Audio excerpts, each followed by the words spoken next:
আসসালামু আলাইকুম। যে কোনো পরিবেশে যে কোনো পরিস্থিতিতেই কিন্তু চিকেন ফ্রাই ঝটপট তৈরি করে নিয়ে খাওয়া যায়, আর সেটা কিন্তু খুবই ক্রিস্পি হয় এবং খেতে কিন্তু দারুণ হয়। এমনটা ভাবা যাবে না যে আমরা চিকেন ফ্রাই খেতে গেলে হয়তো অনেক রকমের মশলা লাগবে, এগুলো ছাড়া হবে না, ওগুলো ছাড়া হবে না।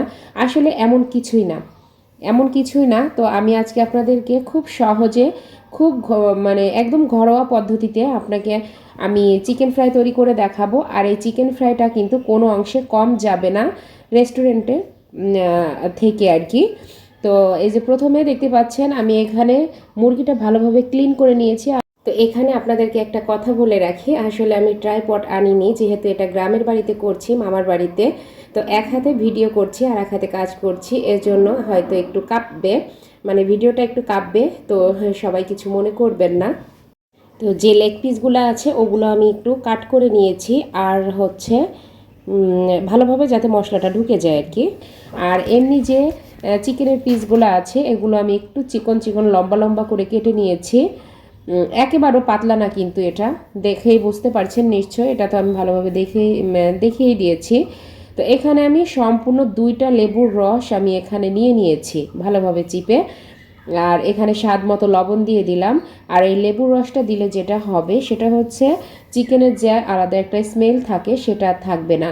তো এখানে আমি দিয়ে দিয়েছি জিরা বাটা, আদা বাটা, আর হচ্ছে রসুন বাটা, আর দিয়ে দিলাম হচ্ছে শুকনো মরিচের গুঁড়া, আর এখানে আমি দিয়ে দিচ্ছি টমেটো সস।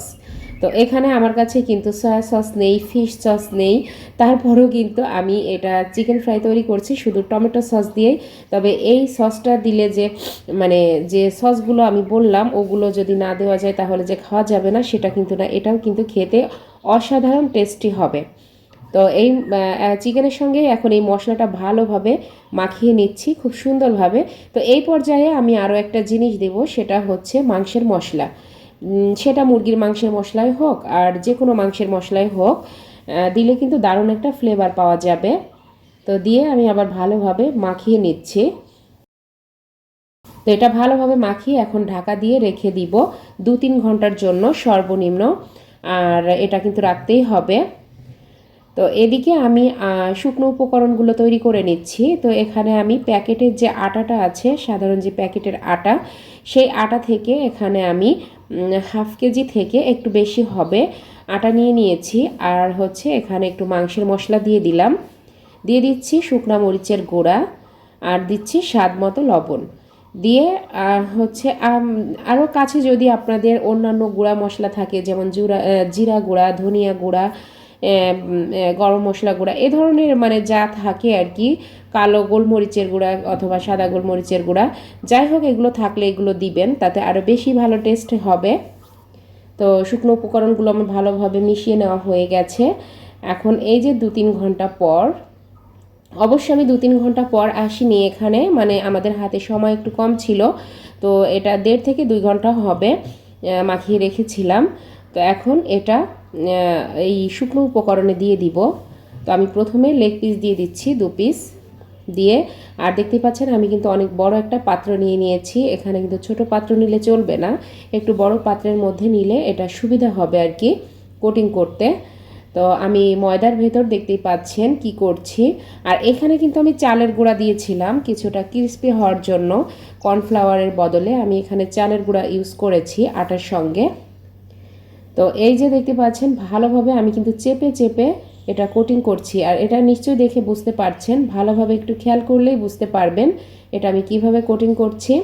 আর এটা কিন্তু অবশ্যই এভাবে চেপে চেপেই করতে হবে।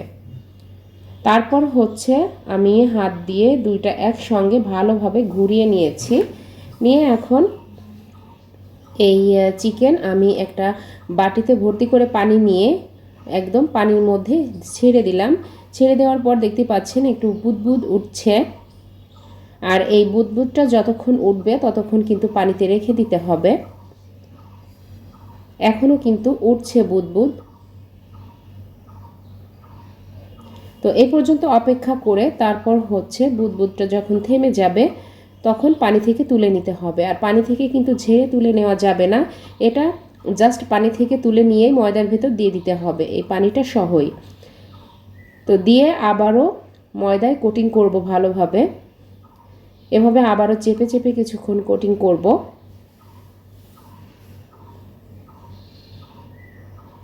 তো দেখতেই পাচ্ছেন আমি কিভাবে কোটিং করছি। আর এগুলো কিন্তু এভাবে চেপে চেপে কোটিং করতে হবে। চিকেন ফ্রাইয়ের যে লেয়ারগুলো আছে ওগুলো পেতে হলে কিন্তু এভাবেই করতে হবে, না হলে কিন্তু হবে না। আর আমি যেভাবে করছি ঠিক এভাবেই কিন্তু করতে হবে। তো এই যে দেখতে পাচ্ছেন আমি কিন্তু দুই হাত মানে দুইটা লেগ পিসই একসঙ্গে হাতের ভেতর নিয়ে ভালোভাবে ঘুরিয়ে ঘুরিয়ে দিচ্ছি ময়দার ভেতর। আর যেভাবে করছি এভাবে কিন্তু অবশ্যই করতে হবে যদি লেয়ারগুলো পেতে চান। তো খুব সুন্দরভাবে এভাবে করতে হবে। আর এটা করতে কিছুটা সময় লাগবে, একটু সময় নিয়েই করতে হবে। আমরা যেখানে সেখানে থাকলে যে খেতে পারবো না, এটা কিন্তু আমি গ্রামে করছি মামার বাড়িতে এসে। এটা আমরা ভাই বোনেরা খাবো আর কি, এজন্য। তো দেখতেই পাচ্ছেন এই যে উঠিয়ে যখন নিচের দিকে একটু ঝাঁকিয়ে নিচ্ছি তখন লেয়ারগুলো কিন্তু বেরিয়ে এসছে। দেখেই কিন্তু বোঝা যাচ্ছে লেয়ারগুলো বেরিয়ে এসছে, একটু লক্ষ্য করলেই দেখতে পাবেন। আর উল্টা দিকে এভাবে ঝাড়ি মারতে হবে। তো এই যে দেখতে পাচ্ছেন কত সুন্দর লেয়ার হয়ে গেছে।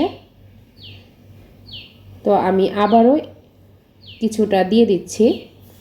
এখানে কিন্তু একবারে সবগুলো দেওয়া যাবে না, এখানে 2-3 পিস করে দিয়েই কাজটা করতে হবে আর কি। তো দেখতেই পাচ্ছেন আমি কিন্তু এইগুলো ঠিক আগের মতোই ঘুরিয়ে ঘুরিয়ে করে নিচ্ছি। তো এই পর্যায়ে আপনাদের কাছে একটা রিকোয়েস্ট থাকবে, অবশ্যই আমার চ্যানেলটি সাবস্ক্রাইব করে পাশে থাকবেন, পাশে থাকা বেল বাটনটি ক্লিক করে দিবেন যাতে আমার পরবর্তী ভিডিওগুলির নোটিফিকেশন সাথে সাথে আপনাদের কাছে পৌঁছে যায়। আর অবশ্যই আমার ভিডিওতে একটা লাইক দিতে ভুলবেন না। তো ঠিক এইভাবেই পানি থেকে তুলে নিতে হবে। এটা কিন্তু পানিটা ঝরিয়ে নেওয়া যাবে না বেশি। বেশি বলতে কি পানিটা ঝরিয়ে নেওয়া যাবে না, ডাইরেক্ট পানি থেকে তুলেই ময়দার মধ্যে দিয়ে দিতে হবে। দিয়ে আমি আবারও আগের মতোই কোটিং করে নিচ্ছি। রেস্টুরেন্ট ছাড়া যে চিকেন ফ্রাই খাওয়া যাবে না এটা কোনো কথা না। আবার চিকেন ফ্রাই খেতে গেলে বাসায় যে অনেক কিছুর প্রয়োজন তাও কিন্তু না। দেখতেই পেলেন আমি কিন্তু খুবই সাধারণ উপকরণ দিয়ে এটা তৈরি করছি। তবে আমি আপনাদেরকে রিকোয়েস্ট করব এভাবে অবশ্যই একবার তৈরি করে খাবেন, নিশ্চয়ই বুঝতে পারবেন এর টেস্টটা কোনো অংশে কিন্তু কম যায় না। তো সবগুলো আমার তৈরি করে নেওয়া হয়ে গেছে, এখন হচ্ছে ভাজার পালা। তো চুলায় কড়াই বসিয়ে দেওয়া হয়েছে আর এখানে পর্যাপ্ত পরিমাণ তেল দিয়ে দেওয়া হয়েছে। দিয়ে এখন চিকেন ফ্রাইগুলো ছেড়ে দেওয়া হলো।